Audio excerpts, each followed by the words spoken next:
in to the first ever, not quite sure what we're going to call it yet, the Blues Symposium, all things blues. I've got some amazing guests with me right now. I'm your host, Paul Stadden, here with the Braille Blues Daddy, Bryan Lee, and Mike Bounds, the president of the Northwest Florida Blues Society.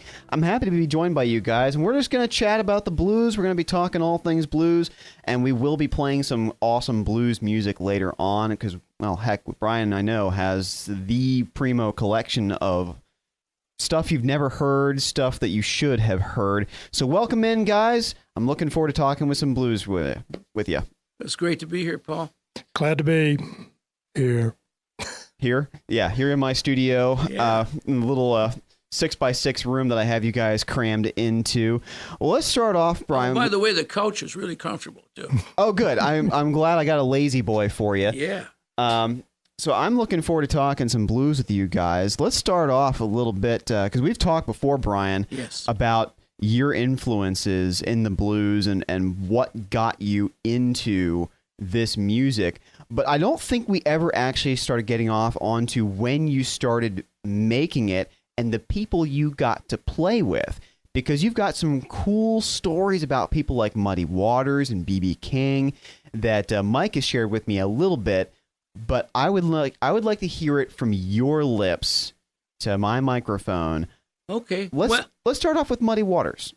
Well, the first time I opened up, I'm from Wisconsin, northeastern Wisconsin. It's near Green Bay, a little town called Two Rivers. And, of course, so the first markets as I grew and became an adult, a young adult, Madison, Wisconsin had quite a music thing going on through the 60s and into the 70s. And they used to bring in a lot of blues. There were a couple of clubs there. One was called the Nitty Gritty, which was a terrific club. The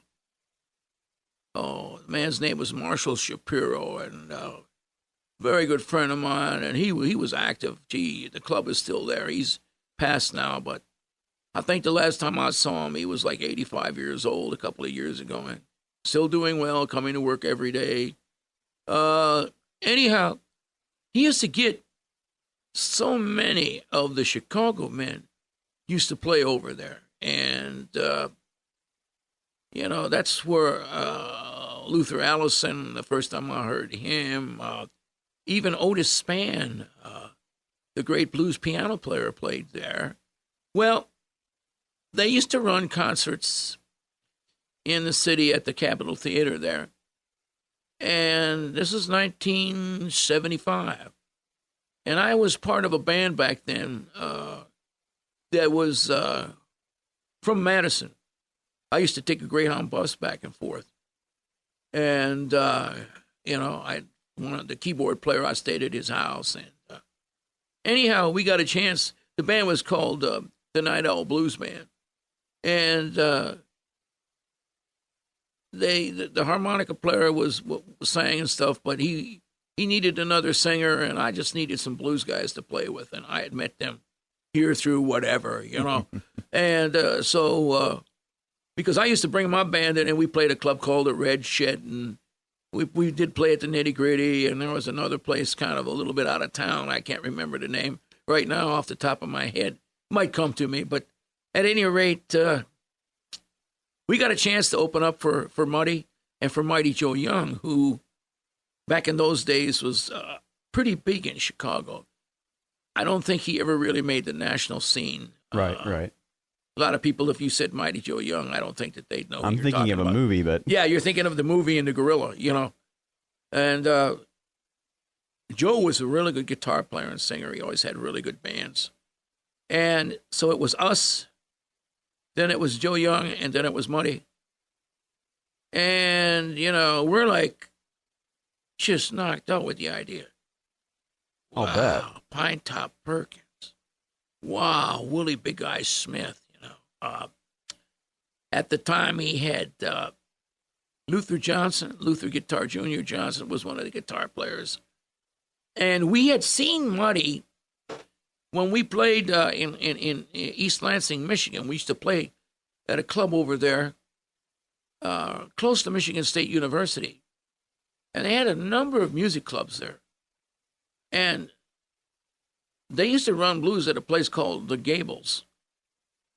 And it was kind of a big place, and we'd go over there on a night off. You might see Buddy Guy and Junior Wells on a Monday or Tuesday night, or they brought in Muddy like for a whole week. So Buddy was just kind of the guy they grabbed just to fill in, or? Oh, no, this guy had a lot of money, and he wanted to. Oh, fair enough. Blues was really strong. And, with the Vietnam War, it seemed in all the college towns in the Midwest, blues was really strong. It was like the music that the thing the kids gravitated to for protesting the war. Oh, okay. So we caught Money. He had Hollywood Fats with him then. And, I mean, Hollywood Fats is just like one of the greatest jump guitar players that there ever was. Hollywood he was from Fats? L.A. Yeah, Hollywood Fats. Hollywood Fats, okay. And there's recordings, In Skinny guy? fact, his old band, some of his guys are still around. It used to be, how did it go? Hollywood Fats and Flames, I think. And now the band is Hollywood, or the Hollywood Blues Flames. They didn't want to really use his name anymore. Right. But so they're called the Blue Flames now. And Junior Watson, actually, terrific guitar player. They're from California, works with them a lot. And so they're still going? Yeah. Oh, yeah. They're on Delta Groove Records. Oh, sweet. So there's an album out that's rather interesting. I think it's a double CD. I'm not sure. I haven't listened to it in a long, long time. But it's called The Road to Rio, which is kind of a weird sort of name, because you think of Rio de Janeiro. That's the first thing that comes to your head. It's not exactly a blues hub. But there's all these live recordings of guys, Jimmy Bott and Junior Watson and Hollywood Fats. And I don't know where Randy, the guy from Delta Group, found all this stuff. Even Kim Wilson's on there. It's a really interesting album. And it's all live. And, blues is really big in Brazil, along with the sambas. Blues is in fact, I'm going to be doing a couple of blues festivals. I think 4 of them. I don't think I would have guessed that. That's not really the scene I think of for blues. Sao Paulo is, they love their blues around Sao Paulo. And in fact, there's a great band from Sao Paulo. They're also on Delta Groove called the Eric Prado Blues Band. And I ran into them up in Lucerne, Switzerland for that festival that they hold every year. I was there back in 2010. In fact, I'm going to be touring with them when I go down to Brazil. Nice. So, but anyways, getting back to it, we opened up for Money that night, and I was scared to death. And Guitar Junior, he came over, and Luther, and told me he liked the band. And he had like silver shoes. The harp player said, "Man, the cats." He said, "You ought to see those silver shoes." Anyway, Marty got up. They played. It was great. And when he came off stage, he came to the green room area where we were, and he gave me a big hug. And that was my introduction to Muddy Waters. With a hug. Just a nice big kind of round, Bear hug? Yeah, like a bear hug, And said, "Good to meet you, son." And then, kept walking. Well, lo and behold, back in 1981, there was this big festival that had started in the 60s in Milwaukee, just called Summerfest. An ex-Green Bay Packer football player started it. And it was like the first outdoor festival in Milwaukee, and it was all along the lakefront and everything. And it started in the latter part of June and went over the 4th of July and so forth. And, of course, they had carnival rides and everything, but they had, first time we ever kind of experienced back then, it was like 65 or 66 maybe, multiple stages. Yeah. And it was sponsored by the beer companies. And we used to work on the Schlitz stage. That was the stage that brought everybody the blues. And so we were, that particular year, 81, we were, I think, about third on the docket. They started like at noon, and the quality of the bands would just get better and better and better. We were kind of in the middle of the pack, and then after us was going to be the Nighthawks, and then Muddy. Well, the Nighthawks had a car accident, and it looked like they weren't going to make it. So we had done our show, our 90 minutes, and the stage guy comes up and he goes, "Could you guys play again?" We're like, "What? What? Well, the Nighthawks can't make it. We're going to have a dead stage here till Muddy goes on." And he said, we can't do Muddy any earlier. He said, we got people are coming in. He said, the whole area is going to just be packed. And so you're riot prevention at this point. Exactly. So we say, well, yeah, okay.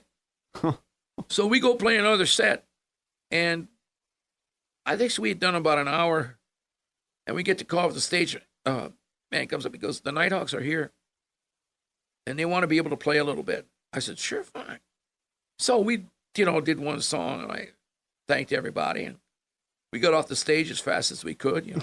My amp was on wheels. In those days, you brought your own backline. Right. So my amp was on wheels. I think I had a Fender Super or something. And we rolled off, and they set up really quick. And that's when Jimmy Thackeray was still with the band. And, 4 guys really put out a sound. I was really knocked out by them. So they played about 45 minutes. And then it was time for Muddy. And Muddy had a new band. Now, he, I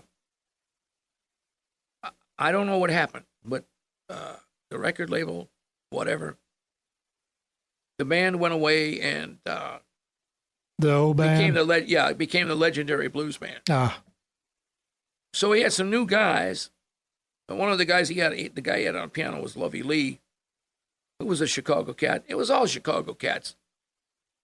It was a little bit different. He had this guy Mojo Buford on harmonica from Minneapolis and all, but it was really a good show. And I remember Muddy coming off going, "Too loud, just too loud," And he had that young wife then. He called her Sunshine. And I think Muddy was 68 and she was 23.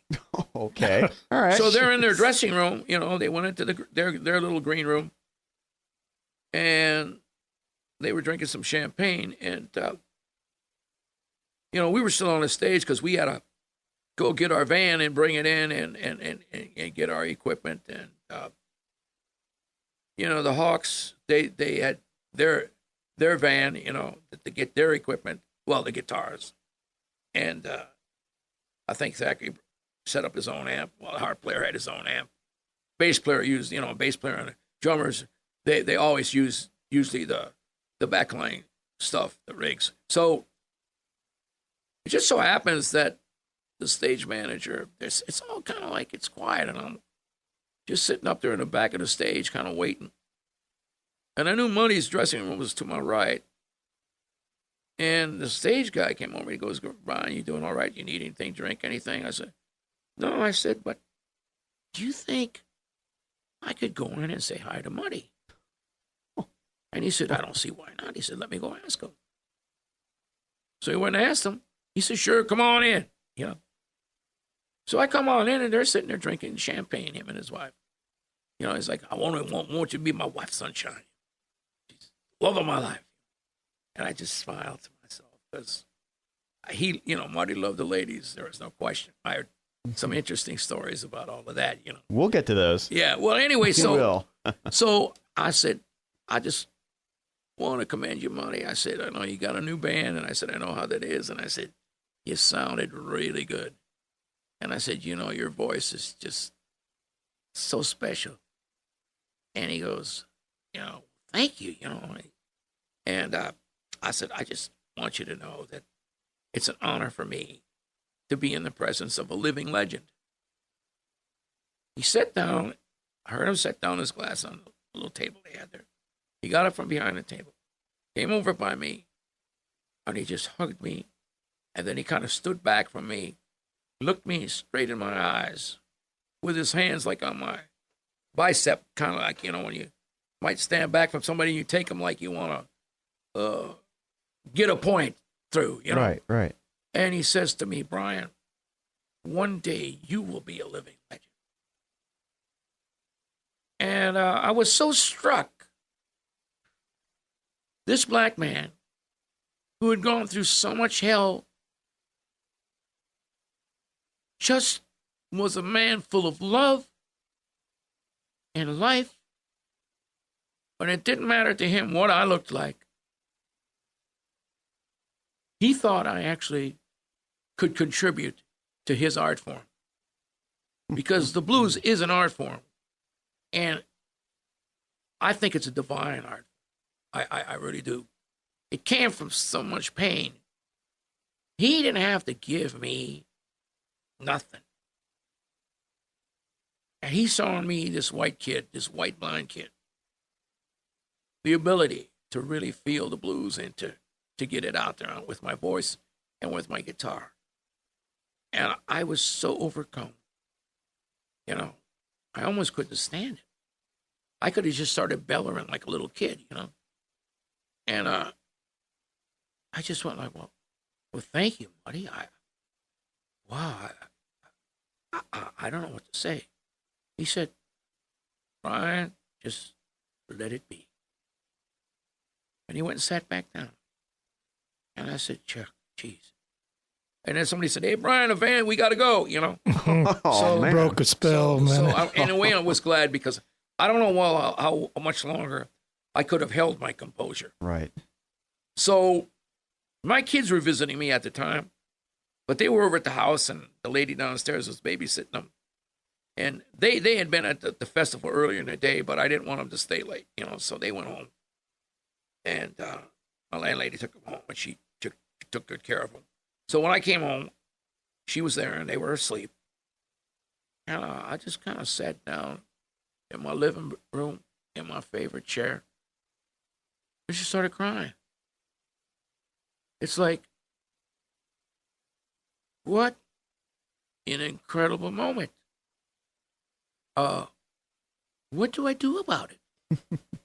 Who's going to believe me? The guys in the message, I see you were in Muddy's dressing room. I said, yeah, it was nice talking to him. Well, good, But I cried like a baby for probably, I don't know how long. I didn't wake up the kids or anything. Finally went to bed. Just the next day when I woke up, it's just like, wow. Muddy Waters. It's a lot to live up to. Still, yeah. Yeah. That was it. Yeah. Like, what do I do? Yeah. What do I do? And, well, I just kind of decided that through hell and high water and everything else, that I was going to be a blues man. And all the way, there was no turning back now, no thought, no question, anything. If I'm good enough for Muddy Waters, I'm good enough for anybody. All right. And that's had a lot to do. I had been coming down south to New Orleans and Southern tours since '79, and I always was into the New Orleans characters through history and everything. New Orleans was a city that fascinated me, the French Quarter and all. And so in 1982, I left January 4th, 82. I landed in New Orleans January 6th. I had a gig at a club called, it was just called the Blues Cafe. It was off of Bourbon. It was a late night gig. And I got there at 10 o'clock at night, hit the stage at midnight, played till 6 in the morning. And we all drove to my friend's house out in the suburbs where he had room for us to sleep. And that's how it began in New Orleans, And it was like, Muddy come down there all the time, festivals and stuff. Did you get to meet him again? I got to talk to him that year, but then he died. Mm. So, that was it. But, of course, when we when Kenny Wayne Shepherd did the 10 Days Out Blues to the Back Roads, of course, Pine Top Perkins was one of the guys that was part of that. So I traveled with Pine Top on one of the tour buses. And I also traveled with Hubert Sumlin. So here I had one guy that would, it was like, they said like it was when Pine Top came into the band, it was like him and Muddy spent all their time together.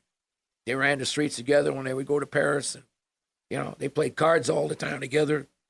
And here's Hubert, Alan Wolf's guitar player, favorite of the guitar players he had. I was like, heaven. I'll bet. And like Pine Top, he had there was a little room in the back of the bus that was his little space. What he loved to do continuously, and because he smoked all the time, and we didn't want smoking on a bus, so put him back there in a little room. He would just sit there and play canasta, drink coffee, smoke cigarettes, and watch CNN. Okay. And we'd stop at McDonald's. He was the happiest guy in the world. And like after the gig, when we did our gigs, and of course they always had, hospitality and green rooms and stuff, food after. Kenny was a big pizza guy, so there's always lots of pizza. But for Pine Top, you had to have a cup of coffee, a cheeseburger, and 2 hot apple pies from McDonald's. That's a heck of a diet. Yeah, and he was How thin old as a was rail. he when he died? And I said to his manager, because she traveled, there was always somebody traveling with him, of course, a nurse or his manager, and she was with us for a couple of weeks. As I think we were out 7 or 8 weeks. Well, anyway, I asked her one time. I said, Pat, the way he smokes, I'm just amazed that he seems to breathe all right. She said, Brian, you won't believe this. She said, we take him to the doctor for a checkup every 6 months. She said, his lungs are perfect. She said, I scratch my head. She said, I stopped smoking years ago. She said, I'm just fortunate that it looks as if I won't have any problem with it. She said, at home with his little condo there in Austin, she said he loves to sit out on the porch and, and he's got his favorite chair in the sun, always smoking a cigarette. She said, but he's good that if he falls asleep, there's no problem, that way. She said, okay. If he's getting sleepy, that's it for the cigarettes, But she said he just loves to sit out there and watch stuff. She said, then at night, he grab his CDs, get your cab, go down to Antone's, and then Antone's, they've got a little shoe shine stand kind of thing that they have in there. And he'd sit there, sign autographs, sell CDs, She said, about 11:30, get him a cab, go back home, And she said, she says he's just the simplest of people. And I remember he'd come out of the bus, walk from the back, we stopped and get out where we were at our destination, hotel for the day, or, we're going to do setup and sound check at the club first before we hit the hotel, whatever. And he would walk up from the back, and I'd be sitting there, and he always put his hand on my shoulder and go, how's my boy? And I mean, wow, that meant so much to me, He liked me, And I'm sitting one time on a table with him when we're eating in the afternoon, and I said, hey, Top, you're Joe Willie Perkins, right? Yeah, that's my name, Joe Willie Perkins. I used to play guitar. The woman, she cut me. Yeah, cut my arm. But, well, played harp too, but piano, that's my thing. So then Kenny's basic road manager girl walked by, and she's very well endowed. And he always seemed to have a high eye for the ladies, and he said, 20 years ago, I could have done it. And at that time, he was like 93 or 94. And I thought to myself, I just love you. Because here you are at your age, and you could be in some nursing home, just giving it up.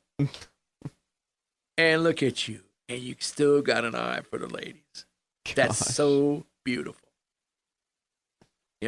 He was just something. And then when we were at the Grammys in 2011, they won that blues Grammy, him and Willie, for that album called Joined at the Hip. And that was the not the contemporary, but the other one. And we saw them wheeling, we saw Willie. We were like out in the kind of the foyer of the theater that we had got some coffee and stuff in.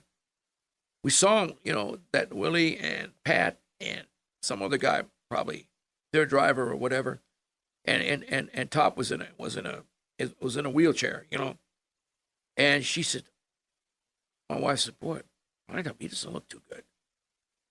Well, when they got up there and, they could speak, of course, this goes on in the afternoon. This stuff doesn't happen at night. It's on the internet, but it doesn't go to Prime TV, all the art stuff. So, they get the Grammy and have a few words to say, Willie, thank God. Pine Top goes, yeah, I used to be 6 feet up. I don't know. I might be 6 feet under. Ooh. That's what he said. And everybody kind of chuckled a little bit, because he was just a mischievous kind of guy, But you know what? Not long after that, he died. Mm. So he must have known. Yeah. But it was really cool to get that Grammy, Did you feel like he needed to do something else? Maybe that was like a demarcation point in his life that he needed to achieve? I wonder. Because there's a lot of albums out there now. He did a solo album by himself. And, the thing about Top was he just kind of had his thing. It worked really well with Muddy. And it worked really well with Legendary. But he you could see in his left hand, he wasn't, his left hand wasn't real good like it used to be, Right. But still he entertained by himself, trying to be maybe Memphis Slim or, somebody like that. Some of the cuts on the record are pretty darn good that I heard.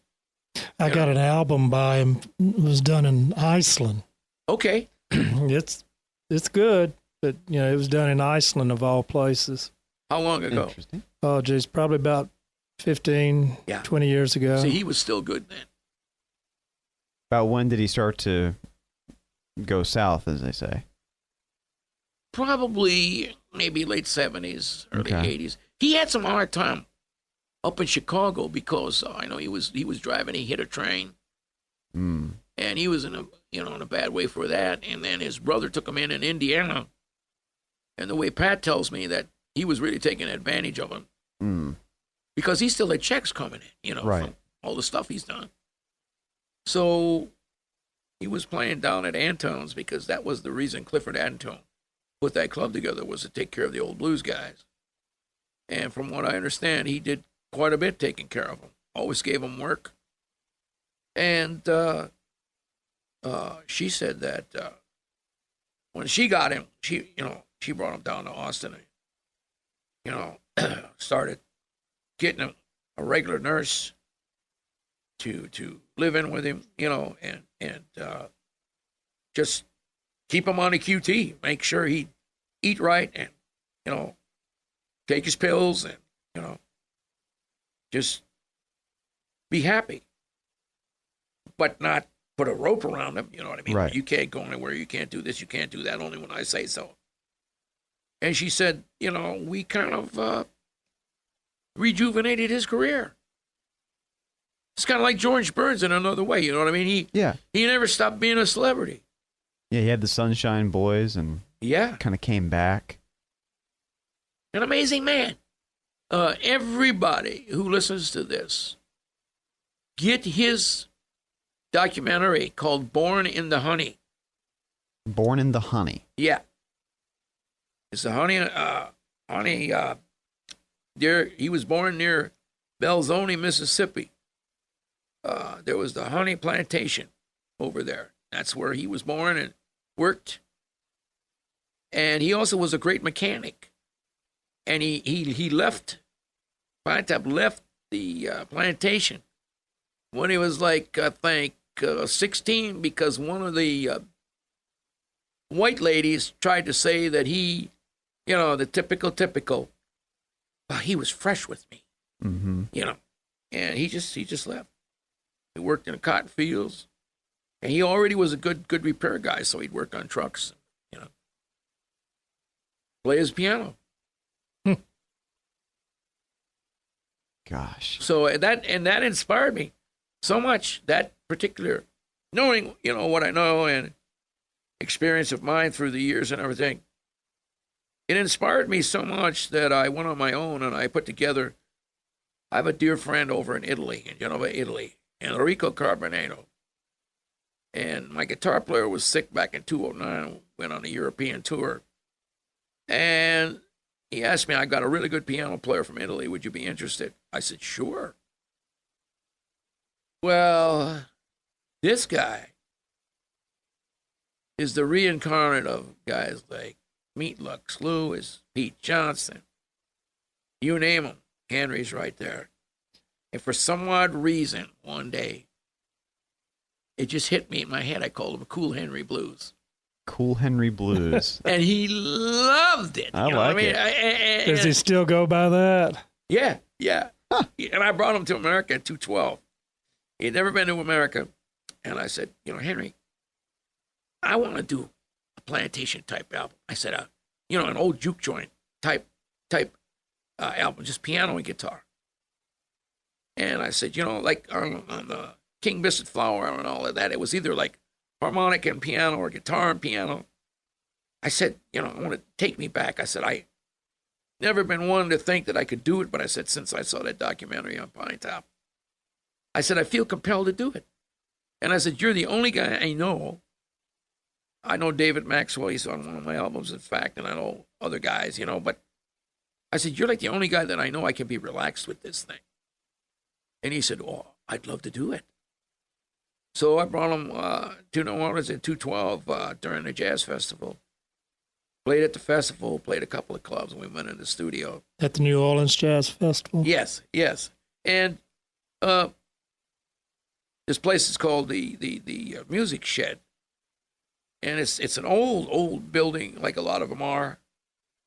Nice. And I recorded in there one time, just hit that little spot.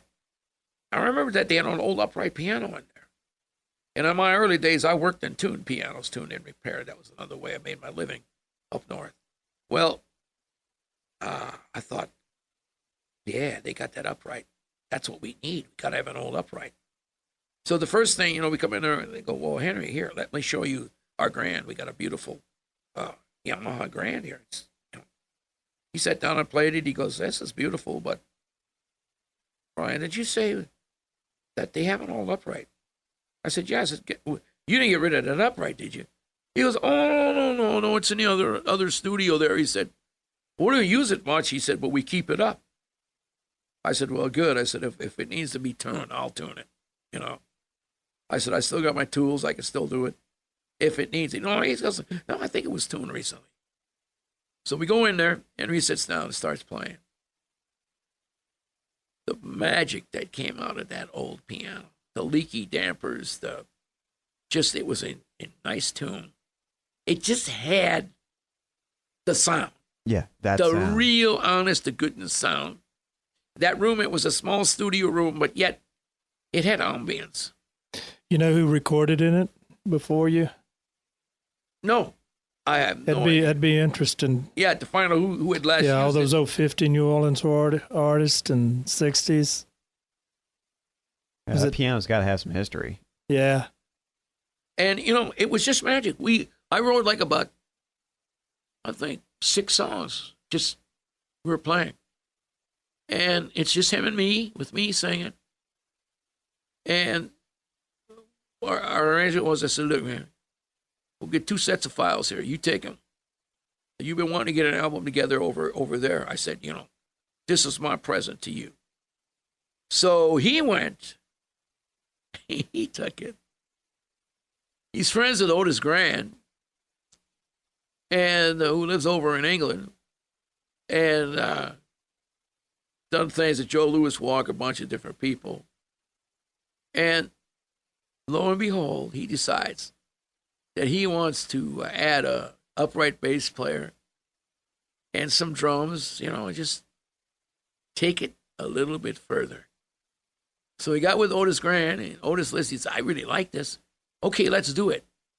So he sent me one tune the other day on a computer, and they didn't spoil it. They didn't overdo the bass or the drums or anything. Yeah. It sounds old. And son of a gun, if I don't sound like somebody who has been working on a plantation for a while. My voice, I was into it when I did it. Singing is something that my mother was a singer, and it seemed like I was born with a singing voice. As a littlest kid, I would sing. So the nice thing about this is that I did a lot of it just singing with him playing the piano, and then I added the guitar later because I was working so much at that time, and there was that fatigue factor. Right. And I just couldn't get the whole thing together. And it was like, look, time is money. And he said, hey, man, after the festival, once I leave, you rest up and just get in there and you're going to nail this stuff. And I did, and it's, I'm still sitting there thinking, well, I don't think I want to add anything to it for me because I just like him and me just doing it. It's so authentic.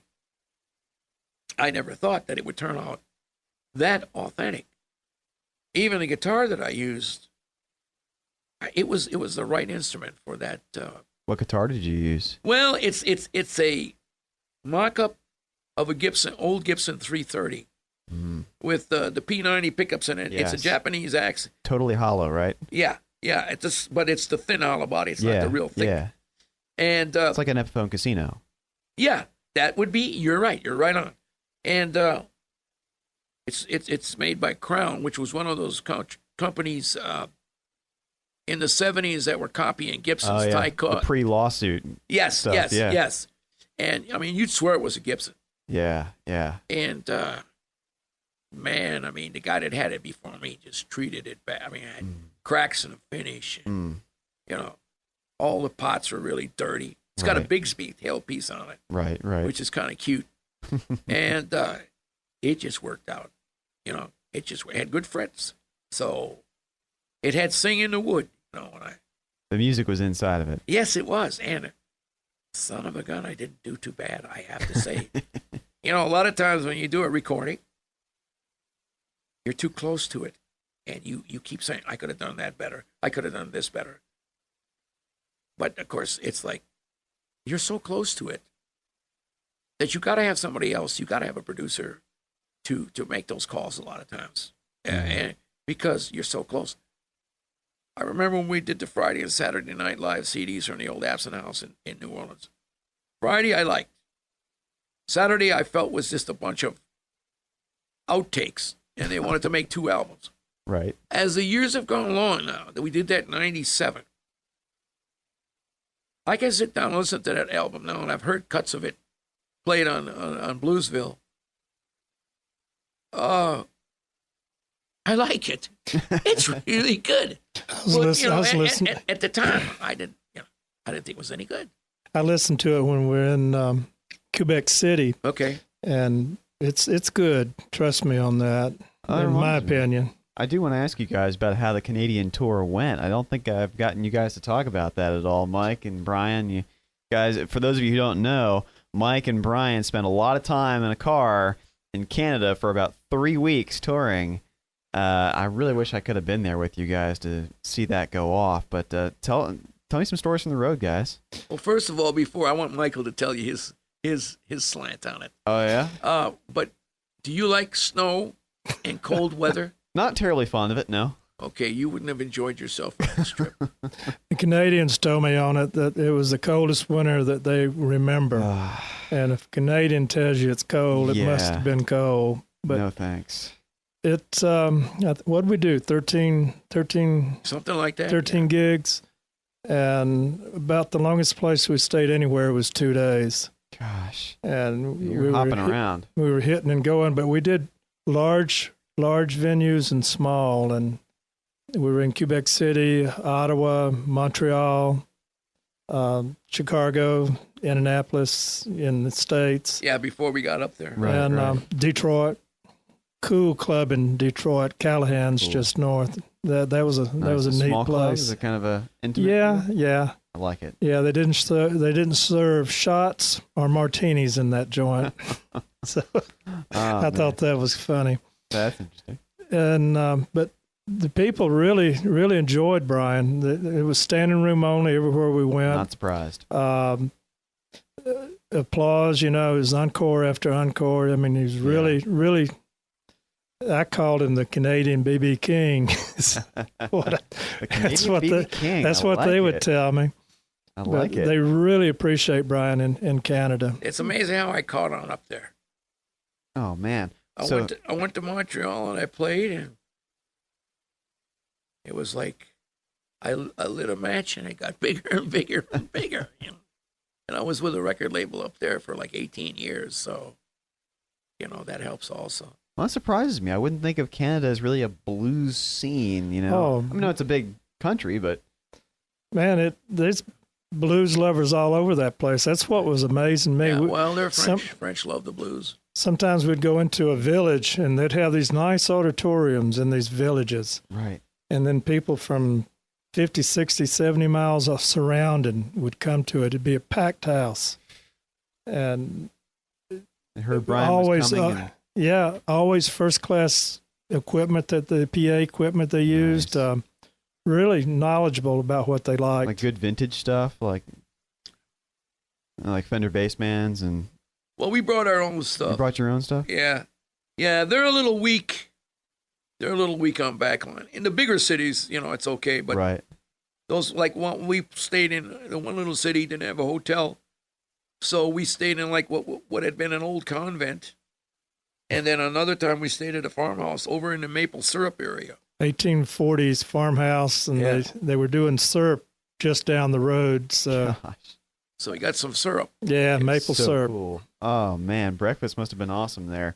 If your fingers weren't freezing. Have you tried any of that yet? Oh yeah, I've had some. Yeah, I had some too that you gave me. And you didn't bring any. All right, I get really, really good. Well, I'll bring a teaspoon. All right. They still have it, but then of course it's not, fresh from the tree. I mean, it's bottled. But yeah, they came over. The people the Saturday night that we played, and we had a little time Sunday morning before we took off, and they took Michael and the other guys, and they took them out to where they make the syrup. Nice. One of the things I enjoyed about it, though, was when we would have dinner with them, and the whole, say, the venue crew and sound guys, and we'd all have dinner together. Cool. And it'd be, they'd have somebody that cooked it all, and we'd sit down as a big group and have dinner. Yeah. We did that a couple of times, and I enjoyed that a lot. And they just try so hard to wait on you some nice, Oh, some of the ladies baked and cooked them themselves, you know what I mean? And we were getting a home-cooked meal. I mean, it was just, and they were just so delighted to take care of us. That's what I've always seen from fans of blues, the blues community, that it really is a community. That you have these people who come together and really appreciate not just the art form, but those, of course, who perform. That that it's not just music that you go buy a ticket and you go see. There's some form of camaraderie there. Well, I think the Blues Society is when that got started. Yeah, I think that has a lot to do with the community. Ottawa Blues Society, they hosted an event that one of them we went to. large society, extremely nice, good, enthusiastic people. I enjoyed talking with those guys. Northwest Michigan Blues Society was a good one. They hosted an event that we did there in Grand Rapids. Too cool. Too cool. Well, listen, guys, we've got to get wrapped up here in just a couple of minutes. You have been listening to Bryan Lee, the Braille Blues Daddy, Mike Bounds, Northwest Florida Blues Society President. I am Paul Stadden. I've been your facilitator, I suppose, I should say. But if there's one more thing you want to make sure that you mention here, Bryan, if there's anything that you want to say to everybody, the floor is yours.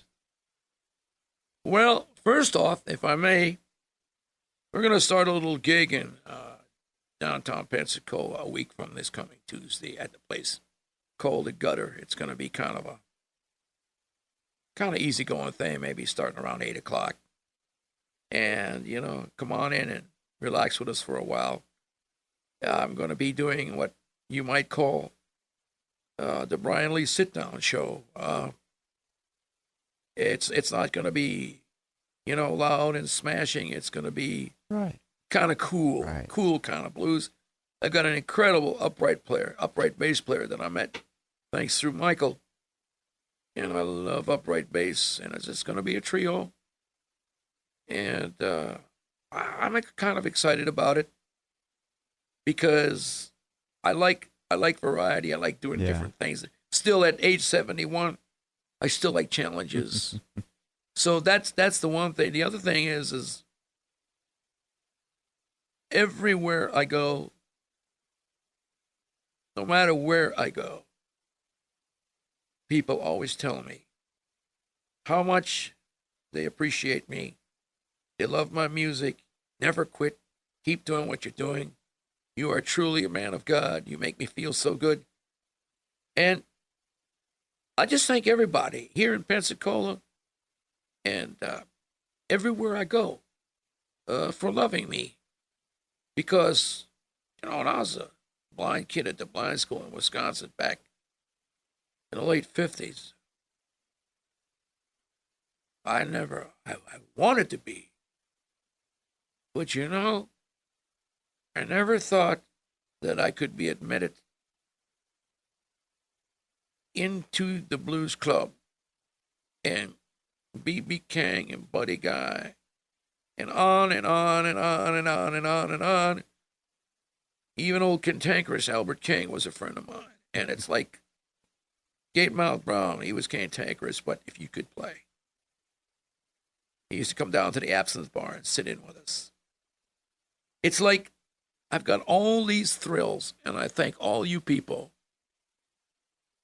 I'm not a star. I'm just a vessel. This gift was given to me by our Creator. And he's my Lord and Savior. And it flows through me. And I make people happy. And it's that simple. And I thank you. Bryan, thank you so much. And you can see Bryan play with his new group every single Tuesday night, starting on May 13th at the Gutter Lounge. That's off of Fairfield Drive. It's in the bowling alley. So if you want to see them play, make sure you do so. I can tell you from firsthand experience that if you're a lover of the blues, then you're going to love Bryan Lee. Bryan Lee, Braille Blues Daddy, Mike Bounds, President of the Northwest Florida Blues Society. I am Paul Stadden, reminding you, Pensacola, keep the blues alive. Please play one for me. I'm so miserable, as a man can be. I said send it straight out to my baby's heart. Maybe she'll be sorry, so sorry that we're apart. Oh, Miss Aretha, oh, Miss Aretha. Maybe if I play my guitar, maybe that might make her notice me just a little bit more. So